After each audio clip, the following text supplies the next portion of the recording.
Ma'am ने भी जैसे बोला महिला सम्मान का, तो मैं कहना चाहूंगा कि महिला सम्मान जब हलाला का बात आता है तो उस समय ये महिला सम्मान की बात कहाँ चली जाती है? उस समय लोग महिला सम्मान के लिए क्यों नहीं खड़े होते? इनने एक शब्द का इस्तेमाल किया, बिलबिलाना, तो मुझे लगता है इनने ये सब बहुत ताज़ा सीखा है। मैं माफी चाहता हूँ, मुझे ज्यादा नॉलेज तो उनके बारे में नहीं है, लेकिन मुझे इतना नॉलेज है कि क्या बोलना चाहिए, किन शब्दों का प्रयोग करना चाहिए। मैडम बार बार बोल रही है मैं एक महिला हूँ, मैं एक महिला हूँ। क्या ये तीनों यहाँ पे महाशय खड़े बोल रहे हैं मैं एक मर्द हूँ, मैं एक मर्द हूँ? आपने टॉपिक को सावरकर से पूरा कन्वर्ट करके एक वुमेन कार्ड प्ले करने लगी। अगर 4 बीवी पे क्या कहना है? 4 बीवी पे बोलिए, 4 बीवी पे।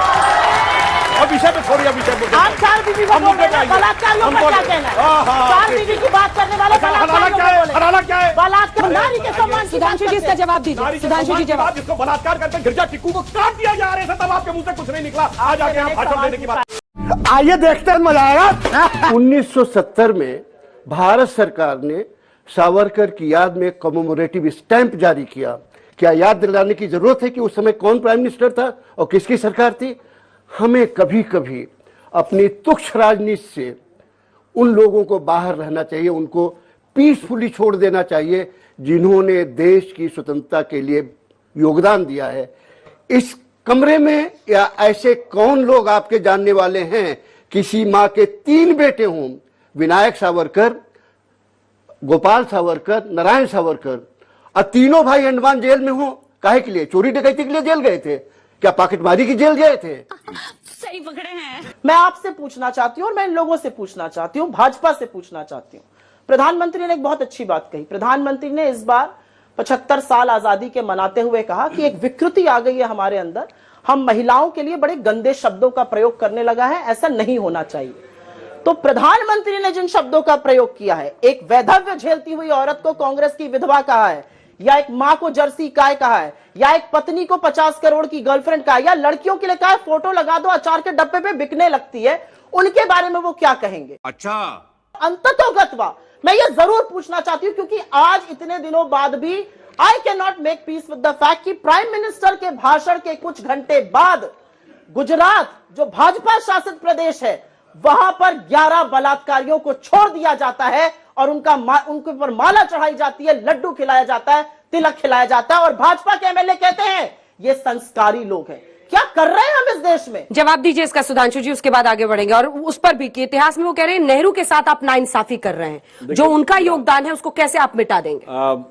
पहले एक लाइन में इनकी बाद वाली बात का जवाब देके पहले बताता हूँ। नैना साहनी को तंदूर में जलाने से लेके मंदिर छोड़ने जाने, बता रहा हूँ हमेशा इतिहास की आप बताइए। ये इतिहास नहीं तो 12 साल पुरानी बात है भाई। सुप्रिया जी जवाब सुनिए। और वहां से लेके मंदिर जाते हैं, लड़कियों के साथ छेड़खानी करने से लेके, और पत्नी पुरानी हो जाती है तो कैसा कैसा शब्द बोलने वाले लोग इस प्रकार के आकर जब वक्तव्य देते हैं, और तो और लड़कों से गलती हो जाती है के साथ गठबंधन को लालायित रहते हैं, फिर वो आकर जब यहां प्रवचन देते हैं तो ये लगता है कि ये वास्तविकता में इनके अंदर क्या है और बाहर। वो छोड़िए, मैं पुराने गिना चाहता, भवनी देवी कांड और वो सब, वो तो बहुत सारी चीजें हैं, वो एक अलग विषय। परंतु आज का विषय बिल्कुल मैं बता रहा हूँ, हमारे यहाँ कभी ऐसा नहीं हुआ कि हमारे किसी नेता को, हमारी किसी महिला नेता को हमारी पार्टी के नेता ने तंदूर में नहीं जलाया।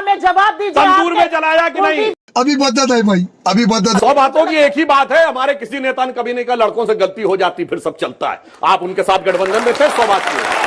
अब जवाब देता हूं नेहरू को। सुधांशु जी एक second please, Supriya ji please. तथ्यों पे आते हैं ना, अब विषय से आप दूसरे पे गए थे। अब देश का विभाजन के लिए 11 बलात्कारियों को छोड़ना ठीक था या नहीं था? हाँ या ना में जवाब दीजिए ना। आप तो बलात्कारियों को जस्टिफाई करना नहीं ठीक था, बस 100 बातों की बात हो गई। बाकी तो उनको बात को लेकर कोर्ट निर्णय देता है कि नहीं ठीक था। 100 बातों की बात, ये क्यों नहीं बोल पा रहे हाँ या ना? सुधांशु नैतिकता है, मैं जानना चाहती हूँ। मैं महिला हूँ, जब मुद्दे में बहस करने की क्षमता नहीं होती तो ऐसे ही गोल पोस्ट चेंज किए जाते हैं। आपको ऐसा लगता है? आज के विषय में बात करिए, बिल्कुल उससे बात करेंगे। आप लोगों को बहुत देर आपकी बात का जवाब दे लिया, मुद्दे पे बात करिए जिसपे आज टॉपिक पे बात हो रही है। आप ताली बजा रहे हैं। बिल्किस बानो के 11 बलात्कारियों को छोड़ा गया। अंजना जी, हम लोग आए थे सावरकर पर बात करने और घूम फिर के सुई वहीं पहुंच जाती है। एक मिनट सुनिए, बड़ी समस्या है। जिस विषय पर बहस हो रही है उस पर बहस करना चाहती हूँ। ये इस देश के लिए सेंसिटिव इशू है। आपको हमने सवाल पूछने दिया, नहीं पूछने दिया? जवाब पूछा नहीं पा रहे। अब मैं जवाब देता हूँ, एक बात सुनिए। तो ठीक है, जनता तय करेगी कि वो जवाब नहीं दे रहे हैं, वो जनता तय करेगी कि जवाब नहीं दे रहे। इनके साथ तो इमराना का फतवा याद है, इमराना के साथ उसके ससुर ने बलात्कार किया, उसके उसके बाद फतवा जारी हो गया कि वो अपने ससुर की पत्नी यानी पति की मां हो गई, और उसके बाद ये लोग चुप रहे। ये लोग आके बात करते हैं स्त्रियों की, उसकी बात। अगर 4 बीवी पे क्या कहना है? 4 बीवी पे बोलिए, 4 बीवी पे। और विषय पे छोड़िए, विषय पे आप 4 बीवी को बोल रहे हैं, बलात्कारियों पर क्या कहना है? 4 बीवी की बात करने वाले हलाला क्या है? हलाला क्या है? बलात्कारियों पर क्या बोलेंगे? गलत है, सही है। चलिए अगला सवाल पूछता हूँ। हाँ या ना? आपके अंदर इतनी नैतिकता नहीं है कि आप हाँ या ना? कुछ सवाल लेते, कुछ सवाल लेते, कुछ सवाल लेते। नहीं कह पा रहे हैं। बोलिए 4 बीवी पे बोलिए हाँ या ना? आप 4 बीवी हाँ या ना? 4 बीवी हाँ या ना? बीच में ना बोल। अब मैं सबको बताना चाहता हूँ, ये कहते हैं 1940 में और देश के विभाजन की बात आई। सुनिए, इस देश में देश का विभाजन की शुरुआत कहां से हुई? 1916 लखनऊ कांग्रेस अधिवेशन। मुस्लिम लीग और कांग्रेस में लिखित समझौता होता है कि देश के कुछ इलाके होंगे जहां से सिर्फ मुस्लिम ही चुन के जाएगा, और वही इलाके बाद में जाकर पाकिस्तान बने 1947 में। 1916 के बाद जब जिन्ना की हिम्मत और बढ़ी तो उसने कहा कि मैं महात्मा गांधी को महात्मा नहीं बोलूंगा, चूंकि यह हिंदू उपाधि है। इसलिए आप याद करिए, आपने हर फिल्म में देखा होगा तो वो गांधी जी को कभी महात्मा गांधी या बापू नहीं बोलता, हमेशा मिस्टर गांधी बोलता है। उसके बाद उसकी हिम्मत और बढ़ी। 1925 में उसने कहा कि अब मैं वंदे मातरम नहीं बोलूंगा, चूंकि हिंदू प्रेयर नजर आती। आरएसएस 1925 से बना और 1916 में विभाजन की नींव आपके लिखित समझौते से बनी।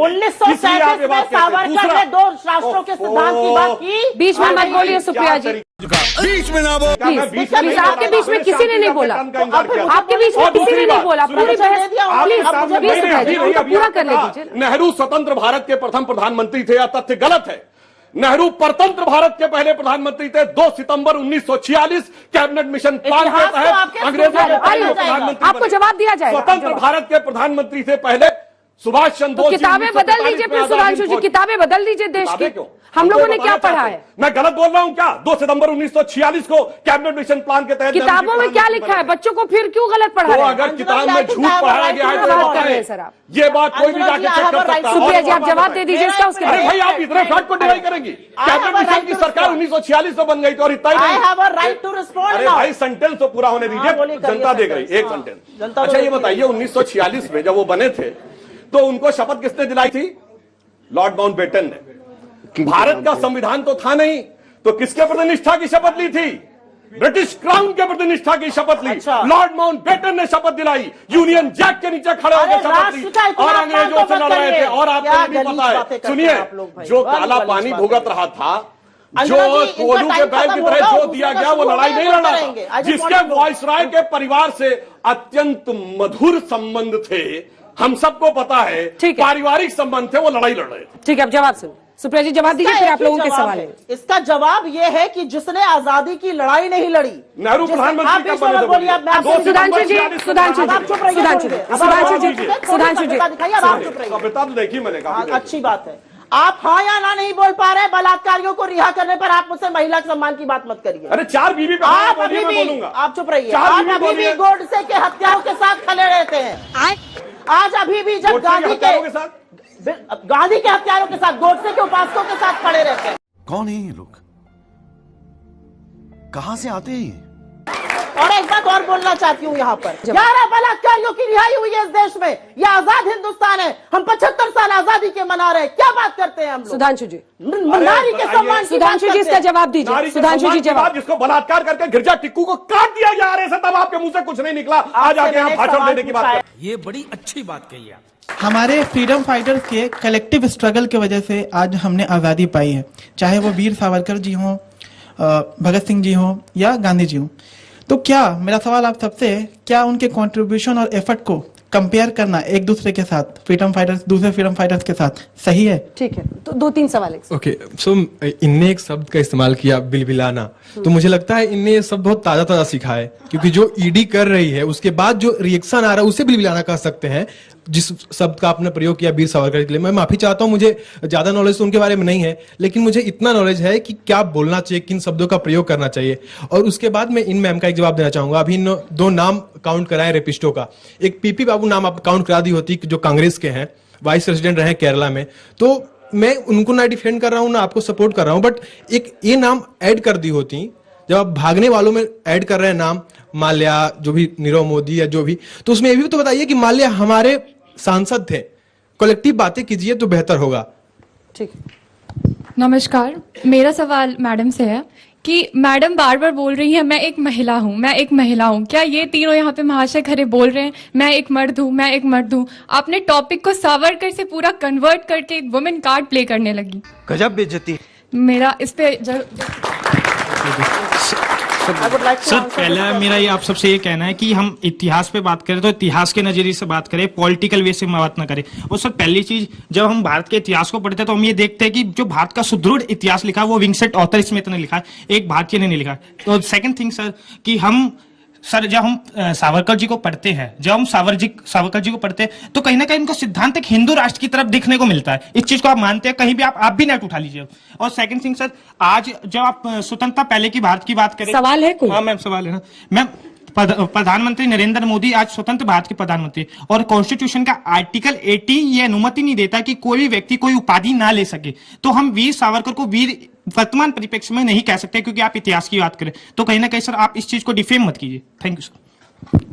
नमस्कार, मेरा सवाल हिस्टोरियन साहब से। आप जैसा कि हिस्टोरियन है, आपने कहा स्ट्रेटेजी थी वीर सावरकर की कि वो जेल से बाहर आने के बाद अपना स्ट्रगल कंटिन्यू करेंगे।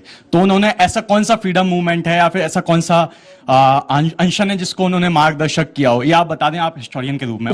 महिला सम्मान का हम बात करते हैं और मैम ने भी जैसे बोला महिला सम्मान का, तो मैं कहना चाहूंगा कि महिला सम्मान जब हलाला का बात आता है, जब एक खास समाज के लोगों द्वारा महिलाओं को उपभोग की वस्तु की तरह समझा जाता है, तो उस समय ये महिला सम्मान की बात कहाँ चली जाती है? उस समय लोग महिला सम्मान के लिए क्यों नहीं खड़े होते? क्या बात है सर, क्या बात है सर, क्या बात, ये बात है।